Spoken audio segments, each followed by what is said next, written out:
الصلاة خير من النوم. دنیا کب ختم ہوگی ایک اندازہ ہے، لیکن اس پر مکمل یقین نہیں رکھنا چاہیے، لیکن ایک اندازہ ہے کہ سن 1900 ہجری میں ہجری میں ابھی کیا چل رہا ہے 1439 اور 1900 ہجری میں انشاءاللہ امام مہدی کی آمد ہوگی. یہ یعنی تقریباً آج سے کم و بیش 400 سال، کم و بیش 400-450 سال کے بعد حضرت سیدنا ہے نا کتنا 500 سال، ابھی 1339 چل رہا ہے، جی سوری 1439 چل رہا ہے، یعنی 15ویں صدی چل رہی ہے. تو ابھی تقریباً 60 سال اس کے لے لیں تو کتنے ہو جائیں گے 1500، اور پھر ادھر 1900 تو کتنے سال 400 سال، یعنی تقریباً ابھی 450 سال کا عرصہ باقی ہے کم و بیش امام مہدی کے ظہور کے لیے. اب یہ گفتگو آگے انشاءاللہ دلائل کے ساتھ آئے گی، لیکن حتمی طور پر میں حتمی طور پہ نہیں کہہ رہا ہوں، ایک اندازہ ہے. امام اہل سنت سیدی اعلیٰ حضرت رضی اللہ تعالیٰ نے سید المکاشفین سیدنا شیخ محی الدین ابن عربی ان کے کلام سے حساب جوڑ کر کے لگایا کہ 1800 کچھ کے اندر ساری دنیا سے اسلامی حکومتیں ختم ہو جائے گی، اور انشاءاللہ امید ہے کہ 1900 ہجری جب چل رہی ہوگی تو امام مہدی کا ظہور ہوگا، اور امام مہدی کا جب ظہور ہوگا تو اس کے بعد بہت کم دن بچیں گے اور دنیا فنا ہو جائے گی. یعنی یوں سمجھ لیں کہ بہت کر کے اندازہ حتمی طور پہ نہیں، پھر کہتا ہوں حتمی طور پہ نہیں، کہ 2000ویں صدی یعنی 2000 سال مکمل ہوتے ہوتے دنیا فنا ہو جائے گی اور قیامت آئے گی. یعنی اب قیامت بہت کم بچی ہوئی، قیامت کا وقت اب بہت کم بچا ہوا ہے. تو قیامت کی نشانیاں ہیں، اور قیامت کی نشانیاں آج سے نہیں بلکہ 1450 سال سے کم و بیش نشانیاں ظاہر ہی ہوتی جا رہی ہے.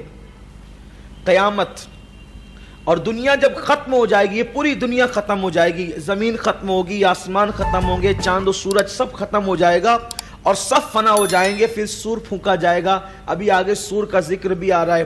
پھر اس کے بعد قیامت قائم ہوگی، میدان محشر قائم ہوگا. میدان محشر کہاں ہوگا انشاءاللہ اس کا تذکرہ بھی ابھی آپ آگے سنیں گے.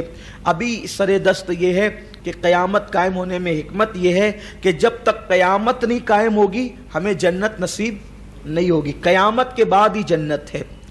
اللہ تبارک و تعالیٰ نے قرآن مقدس کے اندر ارشاد فرمایا کہ ہم نے قیامت کا علم کسی کو عطا نہیں کیا. حضور علیہ السلام نے بھی کہا کہ قیامت کا علم تو اللہ کے پاس ہے. تو اس سے کچھ لوگوں کو یہ غلط فہمی ہو گئی کہ حضور علیہ السلام قیامت کے متعلق نہیں جانتے. یہ بہت بڑی غلط فہمی ہے. حدیث نہیں سمجھنے کا یہ انجام ہے کہ لوگ غلط فہمی کا شکار ہو جاتے ہیں. اللہ کے رسول صلی اللہ علیہ وآلہ وسلم بہت ساری باتیں کسی حکمت کے تحت کافروں پر اور نااہلوں پر ظاہر نہیں فرماتے، لیکن اللہ کے حبیب صلی اللہ علیہ وآلہ وسلم نے صحابہ کرام کے سامنے قیامت کے حوالے سے تذکرہ فرمایا. تو ہمارے علماء کا اس پر اتفاق ہے کہ اللہ تبارک و تعالیٰ نے اپنے محبوب کریم عالم ما کان و ما یکون صلی اللہ علیہ وسلم کو قیامت کا علم عطا فرمایا، اور اللہ کے رسول صلی اللہ علیہ وسلم نے قیامت کا دن بھی بتایا، قیامت کی تاریخ بھی بتائی.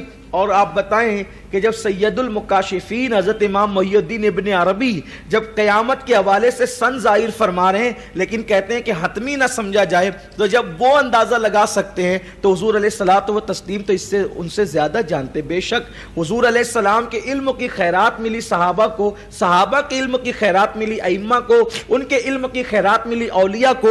تو جب وہ اتنا جانتے ہیں تو پھر آقا کریم صلی اللہ علیہ وسلم کتنا جانتے ہوں گے.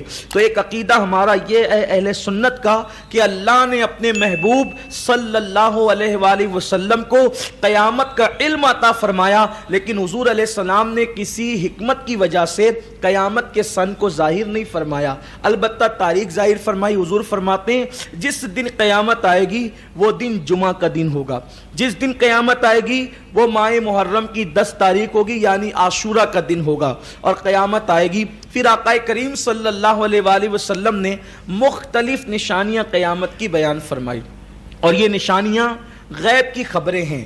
آقا کریم صلی اللہ علیہ وسلم کے پاس جبریل امین آئے، وہ حدیث جبریل، حضور نے فرمایا کہ قیامت کب آئے گی؟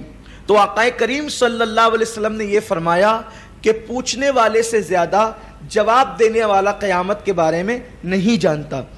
اس سے لوگ یہ کہتے ہیں کہ دیکھو حضور کو علم نہیں تھا تو اس لیے حضور نے نہیں بتایا، لیکن آقا علیہ السلام نے یہ نہیں فرمایا کہ جبریل تم قیامت کے بارے میں پوچھ رہے ہو، مجھے قیامت کے بارے میں کوئی خبر نہیں ہے۔ آقا کریم صلی اللہ علیہ وسلم نے کیا فرمایا؟ پوچھنے والے سے زیادہ بتانے والا قیامت کے بارے میں نہیں جانتا، یعنی جتنا علم قیامت کے متعلق تمہیں دیا گیا ہے اتنا ہی علم قیامت کے متعلق مجھے بھی دیا گیا ہے۔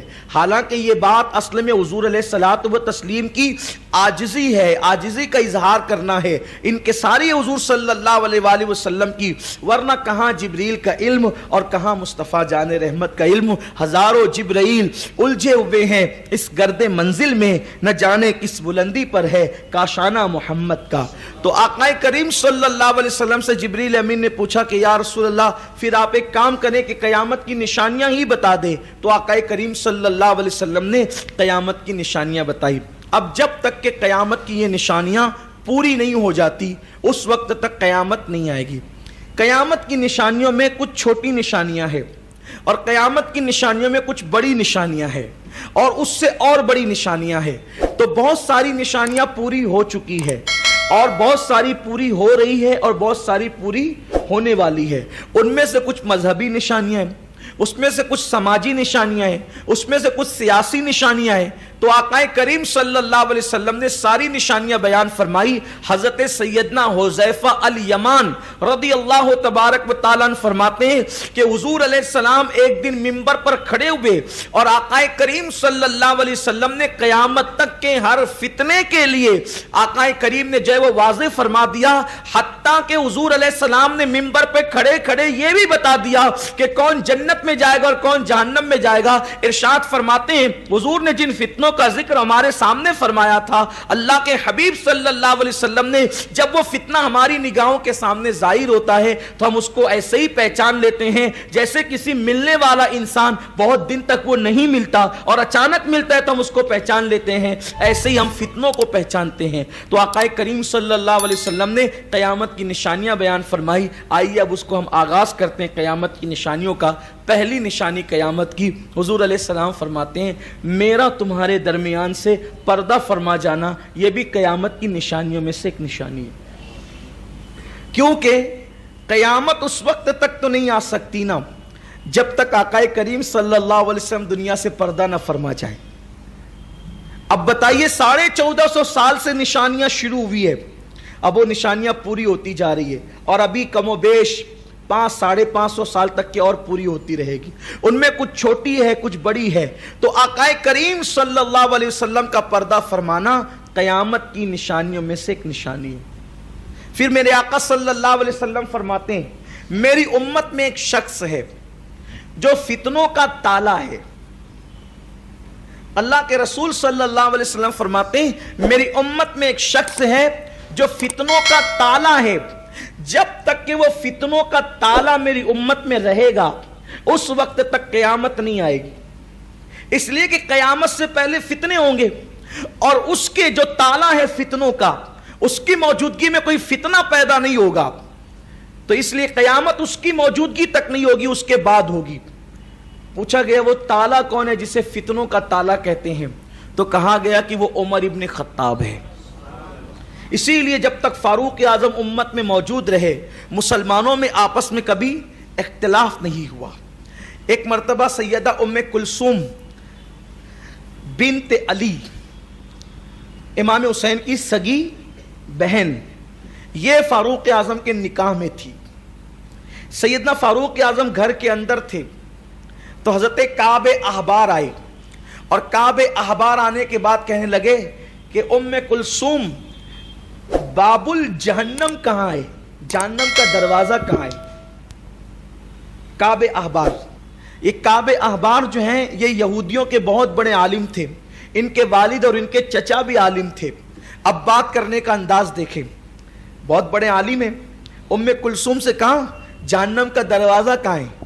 تو کہا کون جہنم کا دروازہ؟ کہا تمہارے شوہر عمر ابن خطاب۔ یہ رونے لگی اور غصے میں آ گئی، سیدہ تھی، غصے میں آ گئی، جلال میں آ گئی، اور فاروق اعظم نے پوچھا کیوں رو رہی ہے؟ کہا وہ یہودی کو دیکھو کیا بولتا ہے، کیا بکتا ہے وہ۔ حالانکہ وہ مسلمان ہو چکے تھے، لیکن چونکہ یہودیوں کے عالم تھے، غصے میں کہہ دیا کہ اس یہودی کو دیکھو کیا بک رہا ہے۔ اور فاروق اعظم نے کہا کیا بک رہا ہے؟ وہ آپ کو جہنم کا دروازہ بولتا ہے، باب الجہنم بولتا ہے۔ حضرت فاروق اعظم نے مسکرا کے کہا اللہ بہتر کرے گا۔ باہر نکلے تو کہا کہ ام کلثوم کہہ رہی تھی کہ تم نے مجھے جہنم کا دروازہ کہا ہاں، توریت اور انجیل میں یہ بات لکھی ہوئی ہے کہ امت محمدیہ میں ایک شخص ہوگا، وہ جہنم کے دروازے پہ کھڑا رہے گا، اور جب تک وہ حیات رہے گا وہ لوگوں کو جہنم میں جانے سے روکے گا، جہنم میں وہ جانے نہیں دے گا۔ توریت اور انجیل میں یہ بات لکھی ہوئی ہے کہ وہ لوگوں کو جہنم میں جانے نہیں دے گا، اور جب اس کی شہادت ہو جائے گی، جب اس کی شہادت ہو جائے گی تو لوگ فتنے میں گرفتار ہو کر جہنم کے اندر جائیں گے۔ اب